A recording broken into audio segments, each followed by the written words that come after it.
Les fintechs sont les startups de la finance et les plus connues aujourd'hui s'appellent le Pot Commun, Litchi ou encore Compte Nickel. Elles s'installent peu à peu dans l'écosystème bancaire sur des maillons de la chaîne de valeur spécifique du secteur financier.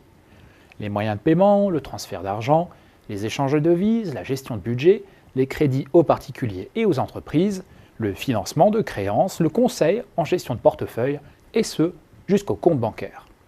Ces acteurs ont des business models très innovants et parfois même de rupture.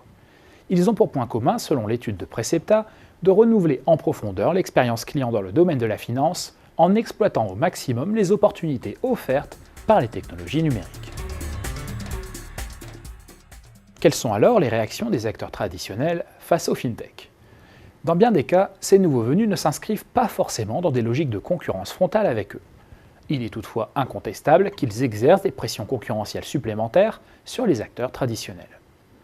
En réalité, les fintechs s'interposent entre les acteurs traditionnels et les clients, alors même que la relation client est centrale dans les modèles de développement des opérateurs historiques. Ces derniers ont donc réagi. Ils se tournent de plus en plus vers les startups de la finance en s'immisçant dans les nouveaux écosystèmes qui se créent.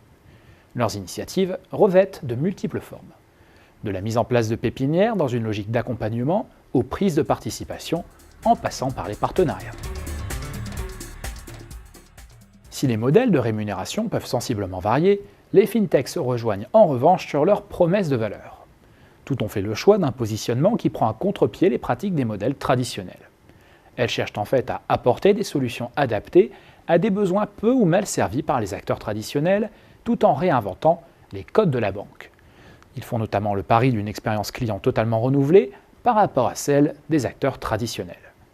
En s'appuyant sur des offres 100% numériques, ces nouveaux venus mettent très clairement en avant l'argument prix tout en jouant la carte de la transparence sur la question des tarifs. Ils misent aussi sur d'autres propositions de valeur différenciantes comme la simplicité d'utilisation, l'accessibilité, la fluidité des parcours clients intuitifs, l'omnicanalité, la disponibilité et la sécurité. Certaines enfin jouent en outre sur la fibre communautaire, d'autres sur la personnalisation. Autant d'éléments qui contribuent à une expérience renouvelée. Cette volonté de replacer le client au cœur des modèles s'affirme d'ailleurs comme le facteur de différenciation déterminant face aux acteurs traditionnels.